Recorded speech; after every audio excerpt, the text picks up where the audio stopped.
Hey, thank you so much for joining us. I'm Rick Titus, that's Jay Dalton, and this is Driver's Talk. This is part 2 of our best ofs. What do you think, Jay? Should we start with? Hey, how about Corvette Mike? I think that's a good starting Mike point. Vietro had a particular opinion. He's a very successful Corvette dealer He in shocked Southern me. California. He shocked me with this opening. This little bit of a prediction for what we could do with Corvette if he was running the company. Well, let me tell you something.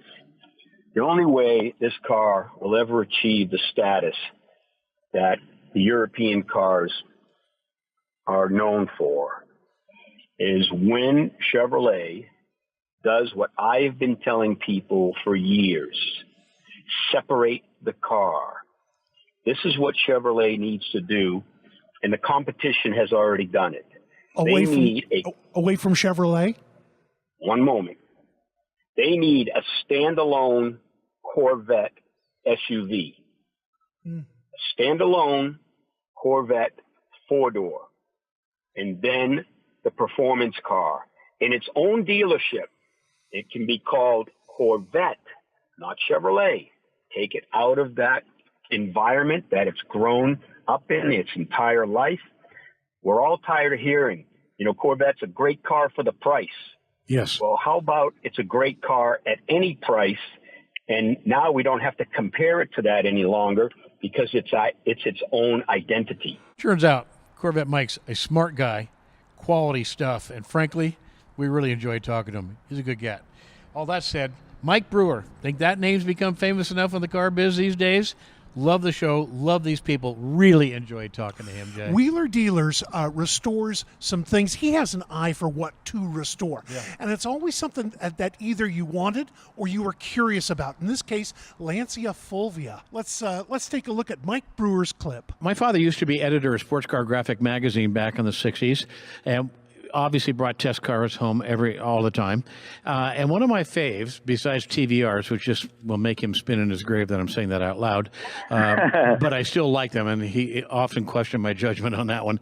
But that Lancia Fulvia GT, oh my gosh, Mike, what a bitchin' car. Just love it. Well, look, me and you, I think we're cut from the same cloth, us fellas. And I'm going to say this really simply. If you never owned an Alfa Romeo or a Lancia in your life, if you're a car guy, you have to go and own one. They won't be the best car. They won't be the most reliable car. They won't be the most thoughtful car. It's not a car that will look after you. You have to look after it. But I can promise you this. It will be a driving experience and an ownership like nothing before. Yep. These cars are built by true, passionate people, and you can feel that when you grasp hold of the steering wheel, get that gear knob in your hands, and you slam it in for gear. You can really feel that these cars are alive. They're just literally alive. And that little Lancia Fulvia is a car that's so delicate to look at. It's the most beautiful design.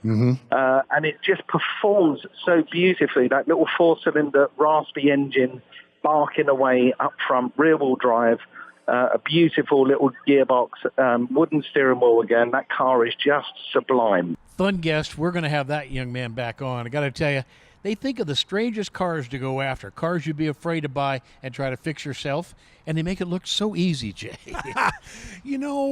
But talk about really custom cars.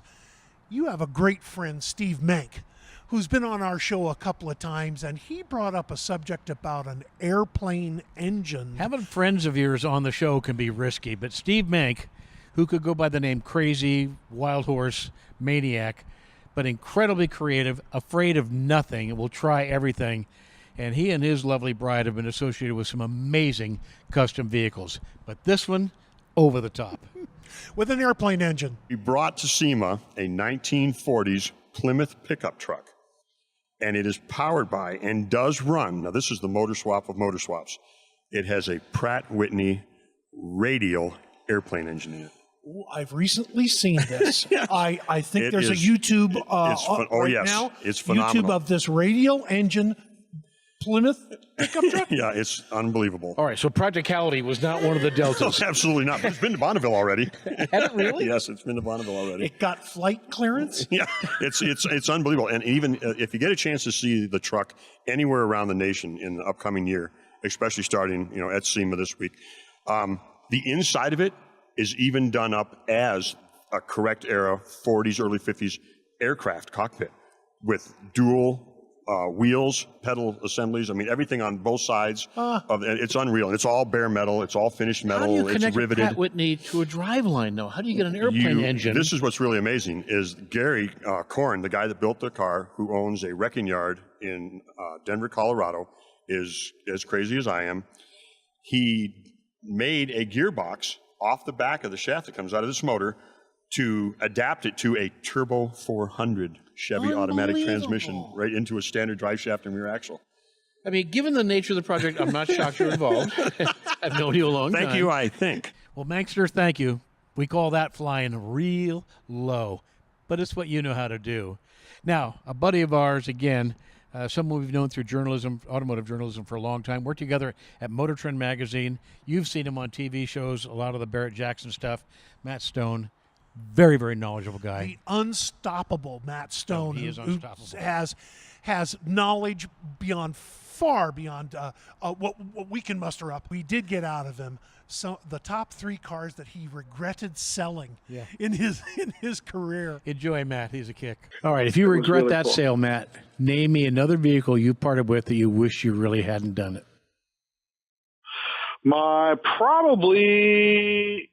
There are 3 answers, and I'll make them quick. My first car, a 1971 Oldsmobile 442. Ooh. Yeah. Her shifter, factory ram air, big block, blah, blah, blah. Uh-huh. My 72 De Tomaso Pantera, Yeah. because I cannot afford to buy that again now. Nope. And the other one that got away was a 1958 Porsche Cabriolet, Ooh. all original California black plate car, black over red, convertible, original, patented, but not abused, but a lovely old patented 59 Cabriolet. And one of my daughters continues to hound me about that. Oh, well, real nice of her. Every time she sees a 356, she punches me. Well, I'm not sure it's unearned. I kind of have to agree with her on that one. Don't worry about it, Matt. The Regret Club has many members. Me too. I sold my Pantera as well. Shouldn't have done it. Some of our friends have had really interesting car experiences, and one was a gentleman that we grew up with in high school by the name of Dan Krause, and I told a little story about a Oxnard Police Car, and Dan Krause introducing me to more than just the police car. Have a watch. A gentleman that we both know by the name of Dan Krause. Oh, yeah. Went to Oxnard and bought out of auction an Oxnard police car, and it was a big Crown Vic. Bought it because he needed a car, and this is a funny story. I'm sorry to tell it, but Dan also went bride hunting on the internet. Yeah. I'm I'm not curious making how up- far you're going to take this, but okay. I'm going to take this all the way, Ricky. Here we go. no. Dan, I'm sorry. Yeah, sorry, Dan. He went bride hunting, and he needed a big car to impress his bride when she came to America. And she would be impressed by this huge Crown Vic. And honest to God, Dan Krause pulls up to my building where I'm building Cobras. I'm building Cobras for Japan. Dan used to help me. And Dan came up to the building with his new wife, very, very impressed in this big American car. Don't tell her it's an Oxnard police car. I'm telling you, man. You know, beer can influence a lot of bad decisions. I remember when myself, Chuck Beck, and Greg Reynolds were sitting around having a few Coronas and came up with the idea for Shogun, a Festiva with a Show Taurus engine in the back seat. That was about as much lunacy in a little tiny car as you ever want to have. Jay Leno ended up buying one and still has it to this day. But I think this next one kind of takes it a whole nother notch. We found something quite unusual, a very unusual idea executed brilliantly by a guy running a gardener service by the name of Jerry. And he came up with a Chevrolet van that you've never seen anything like this before. Don't drink beer and try to be creative at the same time. That's my warning going into this. Now let's explain to our audience that can't see a picture of this. This is a van upside down, roof on the street, tires in the air, and it's also driven backwards. So you're looking out the back doors, the back windows. Was that just the bonus, the icing on the top of the cake, Jerry? Yeah, it sure was. I like to, do something totally different. So he wanted me to put it on the roof. I said, well, I'll do it backwards also. And you should have seen the expression of the cop that pulled me over during Woodward Cruise, because he didn't know where and how to approach that van and how to find the driver of it. So I climbed out the back doors, and he goes, oh, my God, I've never seen such a thing in that. He goes, where do I begin to go with this? He goes, I know this ain't street legal. He goes, but looks like you're having fun in it. You just keep having fun. I just wanted to get a closer look at the thing. I'm not dead sure you want to take it shopping, but if you want to draw a lot of police attention, gotta be the way to go. All right, I'm going to call this next clip, Jay, the extension cord, because this really was a bad idea. The bad idea is apparently there's some talk about how to compete with Teslas, that there's going to be some sort of racing series. Let's see what you have to say about that. Now, here's the answer to the question no one should have ever asked. Ever wanted to see a race series just for Teslas? I've got good news. Can I answer that question? No. Well, look at Spencer's face, for crying out loud. No, don't do that. That's a waste of time. Yeah, well, guess what? First of all, Tesla will make it perfectly clear we're not involved with this series in any way, shape, or form. They have no involvement whatsoever, but there is now a spec series for racing spec Teslas. Well, we did need another series that could double as a noise machine when you need to go to sleep, right? That's right. It's white noise, only you paid a lot of money to hear it or not hear it. I've always been told that if you take a Tesla, for instance, you take a Tesla on Willow Springs, every safety alarm goes off on this car. It does not want you to be doing, after a lap or two, it does not want you to be doing this with the car. Obviously, to build a spec series around them, they're debugging that kind of stuff. The races will only be 14 laps long. Because 15 laps is preserved for picking up the ones that ran out of battery anyway. So I'm going to predict you never see this happen. Regarding Tesla racing, I wouldn't buy grandstand seats just yet. I'd like to see that proven a little more, because even the Formula One version of electric car racing has struggled, but they are starting to get some famous drivers. But on the topic of electric vehicles, and there's a lot of interest lately, we found this interview particularly interesting. BollingerMotors.com is where you can find out a lot about this concept, which Robert Bollinger is trying to put forward. So first, describe the concept to our listeners. Well, what we wanted to do from the offset was to create a vehicle that's not on the market at all. So what we created is what we call a sport utility truck. So what we're trying to do with this concept is bring truck back into the equation, where SUV has become synonymous with luxury and kind of high-riding sedans. True. What we wanted to do was make a truck that's utilitarian, useful in many different kinds of ways. And one of the great features of it is that it's also electric, because electric provides a huge amount of torque. It's great for off-road. And then when you go online and see our videos and whatnot, you can see how the architecture of having electric allows for a lot of other possibilities in the truck without having the big combustion engine in the front. We think we're going to see more of this Bollinger truck. This is likely to happen, this SUV. That said, you talk about some brave marketing stunts where you, just throw caution to the wind. Well, this is, let's say, is ambitious male marketing. Yeah. So the Federal Trade Commission sent out a little warning recently about a dealership that was producing this recall notice. This recall notice went out into the general public, and it's an urgent recall from a particular Toyota dealership. I believe they were in New Jersey, if I'm not mistaken. Maryland. And it was Passport Toyota in Maryland. And they've been asked to stop sending out vehicle recall notice because it didn't actually talk about a specific recall. It asked you to bring your vehicle in so that they could check to see if it was on the recall list. Uh-oh.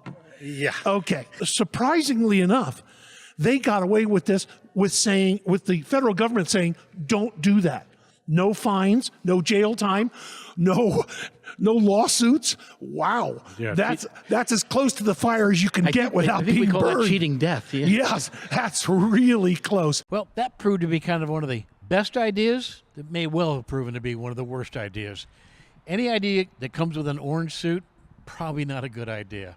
That said, this next segment we call Only a Face a Mother Could Love, and we're thinking not even she wants it. Take a look. Just one more thing before we go to commercial break. I have never seen any truck launch, any truck preview here it comes. that got as much comment as the new face. And you're going to go with comment as opposed to panning. Huh? Comments on the new heavy-duty truck face of General Motors Silverado. So if you notice, It's a face only Helen Keller could love. It's pretty gruesome. It's pretty gruesome.